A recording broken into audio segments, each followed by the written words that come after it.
and welcome to my video or to my channel. My name is Julie, and on this channel we talk about becoming the best version of ourselves. And obviously, the closer we get to 2024, we're now, for this video recording, I'm about 2 weeks out of the end of the year. And as always, around this time of year, I start thinking about what do I want to do as far as my goals go for the new year. Now, you might have noticed that I actually titled this New Year, Old You. And there's a reason for this, and it has to do with some of the ways that we set our expectations for the new year.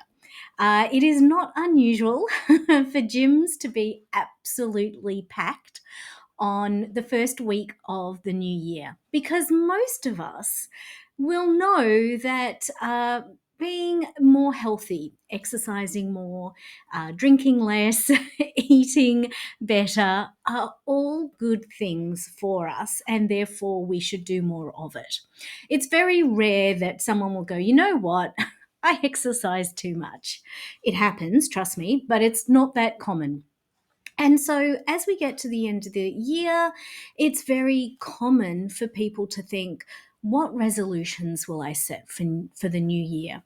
And the problem is that I believe, and there's statistics that prove this, I know them vaguely, but not to quote, is that most of us fail within about the first month or less of the new year to stick to those new behaviours.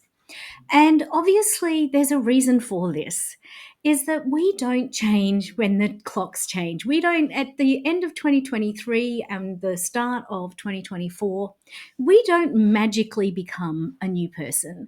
We are the same person who went to bed the night before.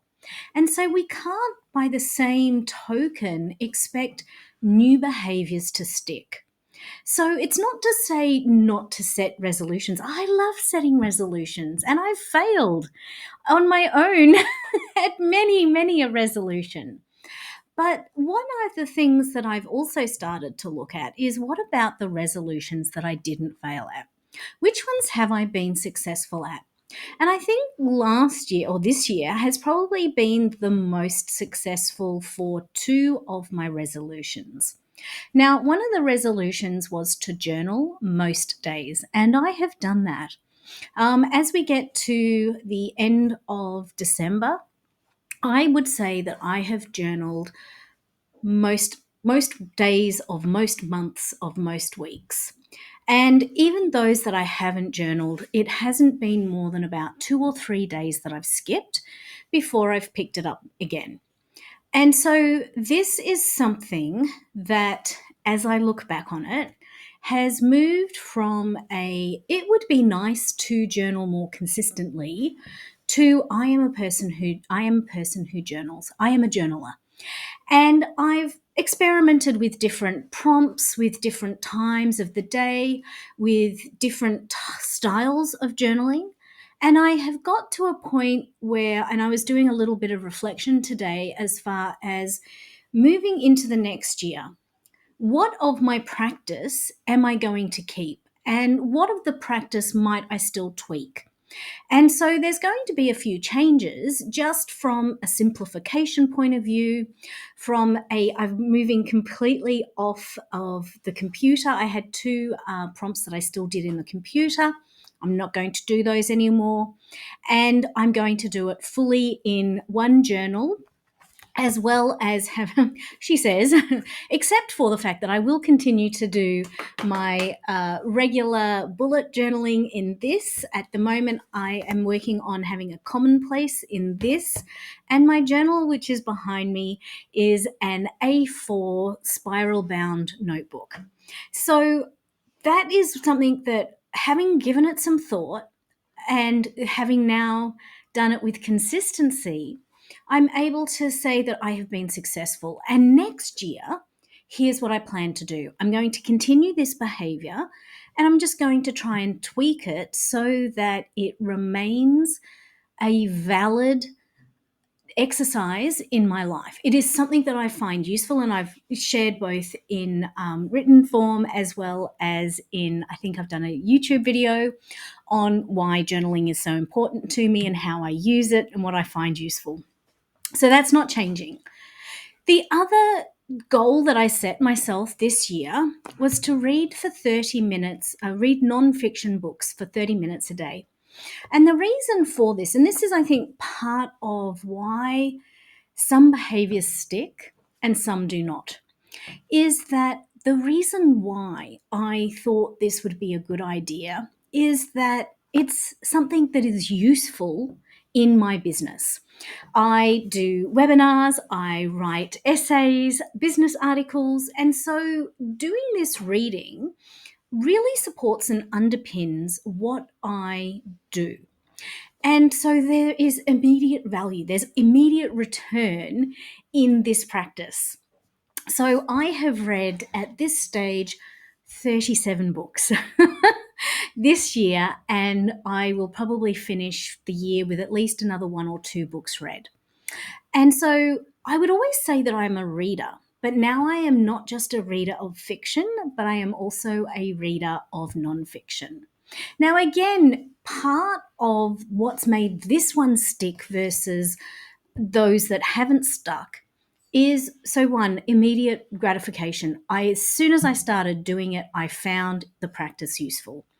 Two, by keeping it to 30 minutes a day for me, it actually was pretty easy to fit into my day.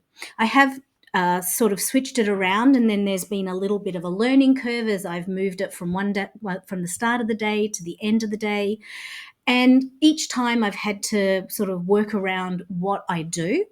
But in the most, after a couple of, I think it took me about a month, month and a half, maybe as much as 2 months to sort of fully tweak the system, I now will read a book for 30 minutes a day. At the end, I capture my notes as I go along. I capture the book, so I've got them all written down. I can go back anytime I want. And the only thing I'm not doing as much as I would like, it's not to say I'm not doing it, I'm just not doing it as consistently as I would like, is that I would like to write more at the end of it. And so this just will take a little bit of tweaking because I've created that habit. I've created that automatic, at this time of day, I pull out my phone and I read my book for half an hour. So it's just a matter of building on a habit that I've already got. So as I look to the new year, it will not be new year, new me. It will be new me, old me with some tweaks, with some minor improvements, with some adjustments, so that I can be as successful as possible. I'm not going to, and this is something that I'm very prone to do, is to overestimate what I'm capable of. I want to consistently YouTube. I have not done that. I've got, it's the end of the year. This was a goal I set at the beginning of last year, and I'm still not consistent. If I have a look, I think I've managed about 6 weeks of consistent weekly uploads, and then went to hospital, and it hasn't happened since then. But that's not to say that I'm going to give that completely away, because a lot of the things that were preventing me from doing what I wanted to do, I've actually worked through. I've got to a point now where I can comfortably say, all right, today is a YouTube day. I'm going to do 3 YouTubes today. I can spend an hour and a bit doing all my preparation, come downstairs, and I'm ready to go. And so if I can get these behaviours that I've started to work on, this practice, so that it's consistent, then my goal for next year is actually going to be the same as for this year, to YouTube on a weekly basis, to upload a video on a weekly basis. Now, obviously, if I'm able to learn from what I didn't get done, learn from my mistakes, learn from the obstacles that prevented me, then I should be able to do that. Now, obviously, my then over optimistic brain goes, oh, well, why don't I do 2 videos a week? And I have to calm myself down. I have to go, no, let's do 1 video a week for 1 year and see where we're at. See what improvements, because obviously my videos aren't perfect. There's a lot of editing that I should be doing. There's a lot of things that I don't do that I should be doing. So, how about we spend the next year creating that habit so that the videos are coming out consistently? Creating that so that the videos get better, so that I change my intro to something a little bit more relevant, that my transitions are a little bit smoother, that I can add some other things during the process. And those are all things that I can grow and develop within the basis of what I'm doing already. And so that's the same thing that I think all of us can do, is to look at, okay, if I want to exercise more, I always want to exercise more. But what gets in my way of exercising? Why don't I do it now? And how are some things that I have to manage in myself in order for this to happen? So, for my exercise, I would like to exercise daily. Part of that is hitting my steps, doing some weights, and maybe going for a swim. So, those are the things I'd like to do consistently. What gets in my way? I get tired. I get lazy. I get into something that I think has a higher priority. So part of my shift is one, rather than thinking as myself as being someone who must exercise, I think of myself as someone who exercises consistently. The other thing is to, when I don't exercise consistently, to look at why that is. And not to berate myself, not to say I'm useless, but to say, okay, well, what can we do that will make things easier? What can we do that can make this something that becomes a habit? So part of it is prioritization. It goes in the calendar. Part of it is reminding myself at the end of the day how it's part of my kindness practice to myself to do exercise. Part of it is reminding myself that actually movement, walking, swimming is actually good for my creativity. And so it's got multiple benefits to me to exercise. And so, again, your reasons are your own, but how can you increase and boost your reasons for doing it so that it becomes something that you value and therefore are more likely to do?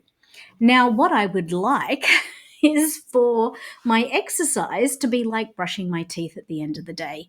I do not go to bed without brushing my teeth. I feel icky. It feels wrong.